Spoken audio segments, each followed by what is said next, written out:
العالمین وصلی اللہ وسلم وبارک علی سید الانبیاء واشرف المرسلین وعلی آلہ واصحابہ الطیبین اجمعین، اما بعد۔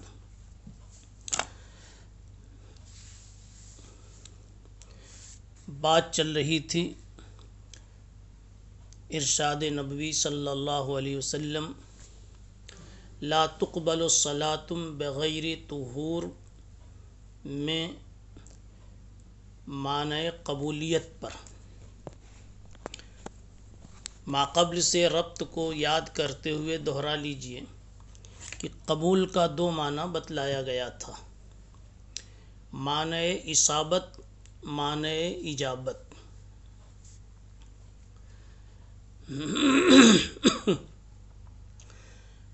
معنی اصابت نام ہے کسی عمل کا صحیح ہونا، معنی اجابت نام ہے کسی عمل کا پسند آ جانا، خواہ وہ قانون کے دائرے میں صحیح ہو یا نہ ہو۔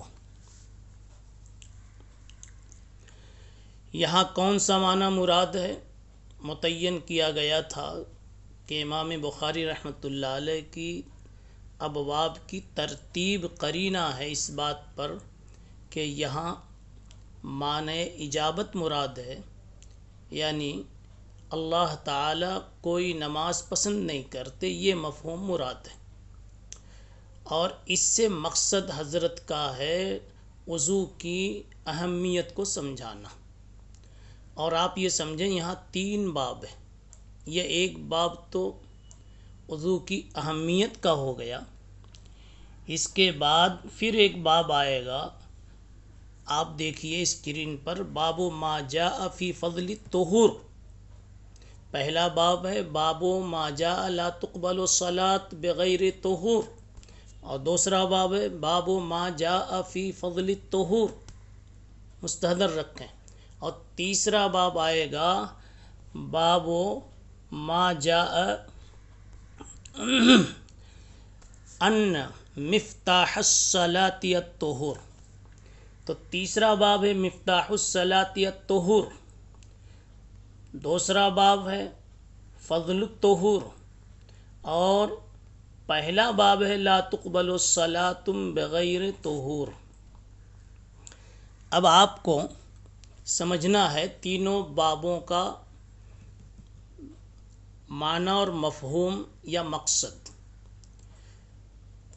تیسرا باب اس کا ترجمہ ہے نماز کی کنجی، الطہور، وضو ہے۔ پتہ چلا نماز کے لیے وضو شرط ہے، اس کے بغیر نماز کا دروازہ کھل ہی نہیں سکتا، تو وہاں تو شرطیت وضو کو بتانا مقصود ہے۔ اس سے پہلے ہے فضل طہور، وضو کی فضیلت بتائی گئی اس میں کہ وضو کرنے کا یہ نفع ہے دنیاوی اور اخروی۔ اور پہلا باب ہے لا تقبل الصلاۃ بغیر طہور، اس سے وضو کی مطلقاً اہمیت کو بتانا ہے۔ وضو ایک اہم چیز ہے، اور یہ ترتیب ابواب کی بالکل مزاج فطرت کے مطابق ہے۔ انسان جب کسی کو کسی عمل کی طرف راغب کرتا ہے، تیار کرتا ہے، تو اس کی یہی ترتیب ہوتی ہے، پہلے اجمالاً، اطلاقاً، بغیر کسی قید کے اس عمل کی اہمیت کا وہ قول کرتا ہے، اس پہ تقریر کرتا ہے۔ مثلاً وہ سمجھاتا ہے کہ دیکھو عالم بننا ایک بہت بڑی چیز ہے، ڈاکٹر بننا ایک بہت اہم چیز ہے، پھر اس کے بعد اس کی فضیلتیں جزوی وہ سناتا ہے، عالم بن گئے یہ فائدہ، ڈاکٹر بن گئے یہ فائدہ، حافظ بن گئے یہ فائدہ۔ اب وہ فائدہ فضیلتیں سناتا ہے، پھر اس کے بعد اب قانونی زبان اختیار کرتا ہے، بیٹا دیکھ تجھے تو مدرسے جانا ہے، تجھے تو کالج جانا ہے۔ یہ انسان کی ترتیب ہوتی ہے، 2 مرحلوں میں وہ ترغیب سے کام لیتا ہے، اور تیسرے مرحلے میں وہ تشریعی زبان اختیار کرتا ہے۔ تو امام ترمذی رحمۃ اللہ علیہ نے پہلے اور دوسرے باب میں ترغیبی انداز اختیار کیا ہے اور تیسرے باب میں تشریعی انداز اختیار کیا اور فرمایا اس کی شرعی حیثیت یہ ہے کہ وہ وضو نماز کے لیے ضروری ہے، فرض ہے۔ تو پچھلی گفتگو میں تو اصابت اور اجابت کے معنی پر گفتگو ہوئی تھی۔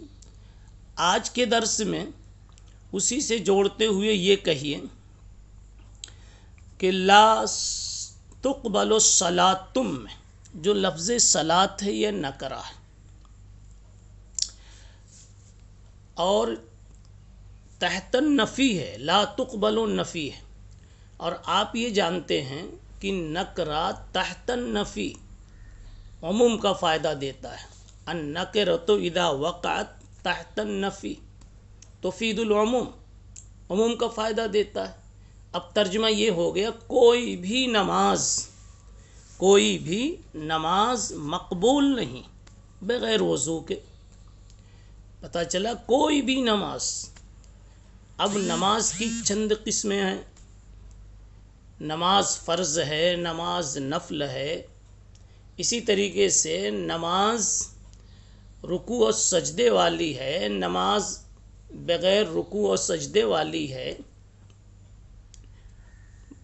نماز حقیقی ہے، نماز حکمی ہے۔ جب کہہ دیا لا تقبل صلاۃ تو پتہ چلا اب کوئی بھی نماز مقبول نہیں بغیر وضو کے۔ آپ دیکھیے نماز فرض ہے اور نفل اس کے لیے تو وضو ثابت ہی ہو گیا۔ رکوع سجدے والی جیسے ہماری نمازیں صلوات خمسہ اور اس کے توابع، اور بغیر رکوع اور سجدے والی جیسے صلاۃ الجنازہ،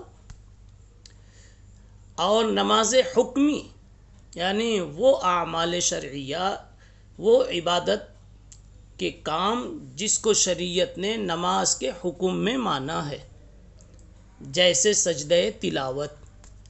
اب اس اتنی سی تقریر سے آپ نے متعین کر لیا کہ جس طرح صلوات خمسہ اور ان کے توابع کے لیے، نوافل وغیرہ کے لیے وضو ضروری ہے، ایسے ہی صلاۃ جنازہ کے لیے بھی اور سجدہ تلاوت کے لیے بھی وضو ضروری ہے۔ لیکن تھوڑا سا اس میں اختلاف ہے اور تھوڑی سی تفصیل ہے ائمہ اربعہ کے بیچ اور بعض دوسرے مجتہدین کے بیچ، جس سے واقف ہونا آپ کو ضروری ہے۔ پہلی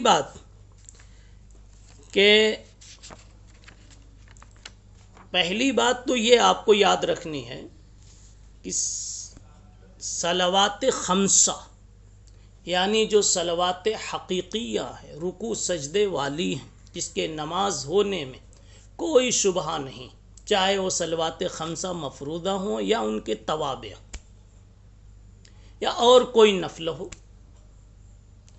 ان میں تو بالاتفاق طہارت ضروری ہے، پاکی ضروری ہے۔ البتہ پاکی دو قسم کی ہے، طہارت حقیقیہ اور طہارت حکمیہ۔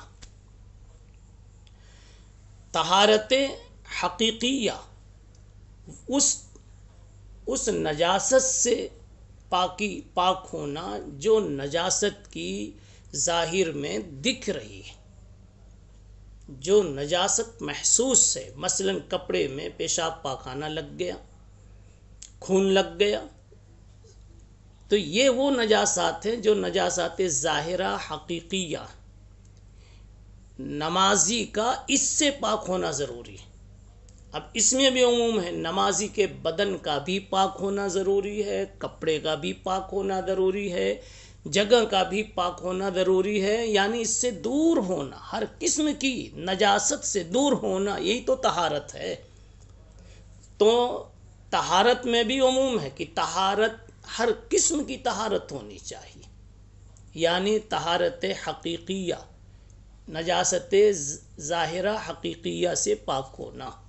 نمبر 2، نجاست حکمیہ سے پاک ہونا۔ اب جب نجاست حکمیہ سے آدمی پاک ہوگا تو طہارت حقیقی حکمیہ حاصل ہوگی۔ اب نجاست حکمیہ کیا ہے؟ بے وضو ہونا ایک نجاست ہے، لیکن بے وضو انسان پر کوئی نجاست دکھتی نہیں۔ بے غسل ہونا ایک نجاست ہے، لیکن اس پر کوئی نجاست دکھتی نہیں، اس لیے کہ اگر کچھ منی کے قطرے لگے وگے تھے تو اس کو ہم نجاست حکمیہ نہیں کہتے، اور اس کو سمجھ لو کہ آدمی نے صاف کر لیا ہے، لیکن غسل اب تک نہیں کیا ہے، تو غسل نہ کرنے کی وجہ سے یہ انسان نجاست حکمیہ والا ہے۔ اور جب یہ نجاست حکمیہ والا ہے، اب جب اس کو دور کرے گا تو آ جائے گی طہارت حکمیہ۔ ایک آدمی نے وضو کر لیا، ایک آدمی نے غسل کر لیا، آ گئی طہارت حکمیہ۔ اب حدیث کا مطلب یہ نکلا کہ کوئی نماز قبول نہیں ہوگی جب تک کہ وہ طہارت حقیقیہ والا نہ ہو اور طہارت حکمیہ والا نہ ہو۔ لہٰذا اگر کسی کے کپڑے میں، بدن میں، جگہ پر، جائے نماز پر کوئی نجاست ہو تو بھی اس کی نماز نہیں ہوگی۔ بے وضو بے غسل ہے تب بھی اس کی نماز نہیں ہوگی۔ پہلی صورت میں وہ نجاست حکمیہ، نجاست حقیقیہ والا ہے، یعنی طہارت حکمیہ نہیں ہے اور طہارت حقیقیہ نہیں ہے، اور دوسری صورت میں وہ نجاست حکمیہ والا ہے، یعنی کہ طہارت حکمیہ سے وہ دور ہے۔ اب اتنی بات تو اس حدیث سے نکلی جو صاف ہو گئی۔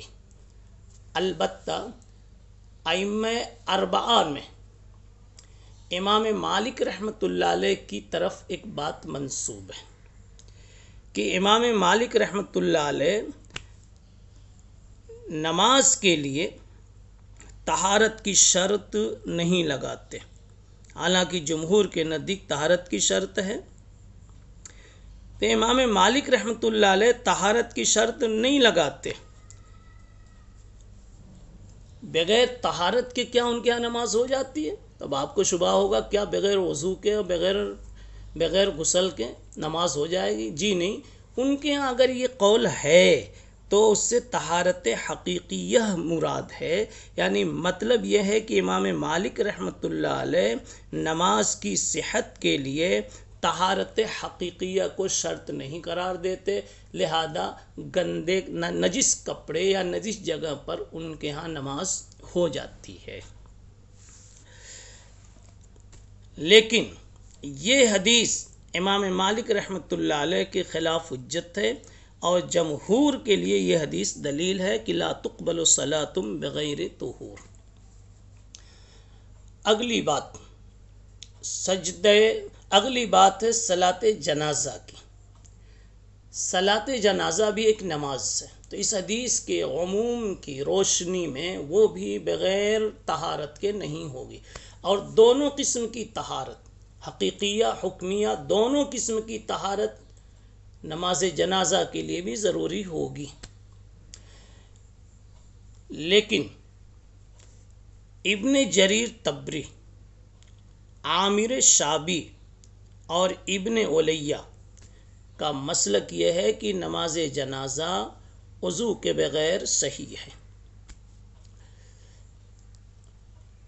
امام بخاری رحمۃ اللہ علیہ کی طرف بھی یہ مسلک منسوب ہے، لیکن سچ یہ ہے کہ امام بخاری رحمۃ اللہ علیہ جمہور کے ساتھ ہے، اور نماز جنازہ کے لیے بھی وہ وضو اور غسل وغیرہ کو شرط قرار دیتے ہیں۔ اب ایک بات یہ کہ امام بخاری کی طرف یہ نسبت کیسے ہو گئی؟ یاد رکھیں، عام طور پر نسبتیں کسی بنائے وہم کی وجہ سے ہوتی، سبب وہم کی وجہ سے ہوتی، یعنی کسی کے کلام میں کوئی موہم جملہ آ جاتا ہے جو سمجھنے والے کے لیے مشکل پڑ جاتا ہے، تو اس کی وجہ سے آدمی اپنی فہم کو مدار بنا کر کے ایک بات چسپاں کر دیتا ہے۔ ایسی کچھ یہاں پر ہوا کہ امام بخاری رحمۃ اللہ علیہ نے جنازے کے متعلق لکھ دیا، نماز جنازہ کے متعلق لکھ دیا انما هو الدعاء کسائر الادعیہ، یہ بھی ایک دعا ہے جیسے دوسری دعائیں۔ اب اس عبارت سے لوگوں نے یہ سمجھ لیا کہ اور دعاؤں کے لیے وضو اور غسل کی شرط نہیں ہے، لہذا اس نماز کے لیے بھی، نماز جنازہ کے لیے بھی دعا کی شرط نہیں ہے، یہ وضو کی شرط نہیں ہے۔ حالانکہ ایسی بات نہیں ہے، حضرت کا مطلب کچھ اور تھا۔ ایک بات کو اس کی روح کے اعتبار سے سمجھانا ہوتا ہے تو کچھ کہا جاتا ہے، اور اس کے جسم، اس کی شکل و صورت اور اس کی حیات قضائیہ کے ساتھ سمجھانا ہوتا ہے تو پھر اس وقت بولنے کا انداز یا مضمون کچھ اور ہوتا ہے۔ یوں تو آپ بھی کہتے ہیں، ہم بھی کہتے ہیں کہ اگر غور کیا جائے تو پوری نماز بھی دعا ہے، جیسے امام بخاری رحمۃ اللہ علیہ نے کہا انما هو الدعاء کسائر الادعیہ، نماز جنازہ ایک دعا ہے۔ یہ اصل میں سمجھانا چاہتے ہیں جنازہ پڑھنے کی روح اور مقصد ہے میت کے لیے دعا کرنا۔ ہم صلوات خمسہ یا صلوات مطلقہ عامہ کے بارے میں بھی کہہ سکتے ہیں کہ اگر دیکھا جائے تو یہ نماز پوری کی پوری دعا، اس لیے کہ نماز میں یا تو ثنا ہے، تعریف ہے، یا اپنے عجز کا بیان ہے، یا یہ کہ صراحتاً مولا سے استدعا ہے اور التماس ہے اور دعا ہے۔ اللہم انی ظلمت دعا ہے، اہدنا الصراط المستقیم دعا ہے، رب اغفر لی وارحمنی وعافنی دعا ہے۔ تو دیکھا جائے تو تین ہی چیز ہے نماز میں، یا تو مولا کی ثنا ہے، یا تو دعا ہے، یا اپنے عجز کا بیان۔ اب جب اللہ کی ثنا ہے تو کریم کی ثنا اور بڑے کی ثنا، تعریف، یہ بھی ایک دعا ہی ہے، طلب ہے۔ کہتے ثناء الکریم دعاؤ، سیٹھ کی تعریف اسی لیے تو فقیر کر رہا ہے کہ وہاں سے کچھ نکلے۔ کسی علم والے کی تعریف طالب علم اسی لیے کرتا ہے کہ اس کے سوال کا جواب وہاں سے ملے، وغیرہ وغیرہ۔ تو اس کریم کی ثنا یہ خود ایک سوال ہے، ایک دعا ہے۔ تو نماز ایک دعا ہے، ہم یہ کہہ سکتے ہیں، لیکن کیا کوئی یہ کہے گا کہ نماز کو دعا کہہ دیا مفتی صاحب نے، لہذا دعا کے لیے وضو ضروری نہیں تو نماز کے لیے بھی وضو ضروری نہیں؟ یہ سمجھنے والے کی سمجھ کا فرق، یہ عبارت فہمی میں نقص کی بات ہے، اس لیے امام بخاری رحمۃ اللہ علیہ کی طرف یہ نسبت ہو گئی۔ مختصر یہ ہے کہ نماز جنازہ کے سلسلے میں امام بخاری علیہ الرحمہ کا وہی مسلک ہے جو جمہور کا ہے۔ ایک تیسرا مسئلہ یہاں پر ہے سجدہ تلاوت کا۔ سجدہ تلاوت چونکہ پوری نماز کی شکل اس کی نہیں ہے، صرف سجدہ ہے، اس لیے بعض لوگوں نے کہا کہ یہ نماز نہیں، اس لیے سجدہ تلاوت میں وضو کی شرط نہیں۔ مثلا ابن جریر طبری، عامر شابی، ابن ولیہ، یہ تینوں حضرات اسی کے قائل ہیں۔ یہ حضرات سجدہ تلاوت کے لیے طہارت کو ضروری نہیں کہتے۔ ہاں یہ بات یاد رہے کہ یہاں پر امام بخاری رحمۃ اللہ علیہ بھی ان حضرات کے ساتھ ہیں، گویا یہ ان چند حضرات کا مسلک ہو گیا۔ امام بخاری، ابن جریر طبری، عامر شابی، ابن ولیہ، یہ حضرات بغیر وضو کے سجدہ تلاوت کی اجازت دیتے ہیں، اور ان کا استدلال بخاری شریف کی ایک روایت سے ہے، جو حضرت عبداللہ ابن عمر رضی اللہ عنہ کا ایک اثر ہے، جس میں انہوں نے بیان کیا، جس میں یہ ہے، یہ الفاظ سجدہ علی غیر وضوء، اس میں وضو علی غیر وضوء، سجدہ ہوا اور وضو نہیں ہے۔ لیکن اس کا جواب یہی دے لیجئے کہ بخاری کا کہ ایک نسخے میں تو علی غیر وضوء ہے، اور دوسرے نسخے میں جیسے وسیلی کے نسخے میں علی سجدہ علی وضوء ہے۔ اب جب کسی جگہ دو نسخے جمع ہو جاویں تو جو اقرب الی القرآن و سنہ ہو تو اس کو ترجیح ہے۔ اور یہاں ابھی بات معلوم ہے کہ کوئی بھی نماز چاہے وہ جزوی ہو، کلی ہو، کسی قسم کی نماز کا اطلاق اس پر ہو سکتا ہے، تو اس کے لیے وضو ضروری ہے۔ اور سجدہ تلاوت بھی نماز کے حکم میں ہے، چنانچہ استقبال قبلہ بھی اس کے لیے ضروری ہے، نیت بھی اس کے لیے ضروری ہے جی۔ تو اسی طریقے سے یہ وضو بھی ضروری ہے، اس لیے کہ یہ نماز کے حکم میں ہے اور اس کو نماز کا جزو مانا گیا ہے، نماز کا جزو ہے سجدہ، اور قرآن میں اس جزو پر پوری نماز کا اطلاق کیا گیا ہے۔ جیسے قرآن میں کہا گیا ہے وَمِنَ اللَّيْلِ فَاسْجُدْ لَهُ، مراد اس سے ہے فَصَلِّ لَهُ۔ بہرحال ان مسائل میں چند 2-3 مسئلے بتائے گئے، اس میں ان چند حضرات کا اختلاف تھا۔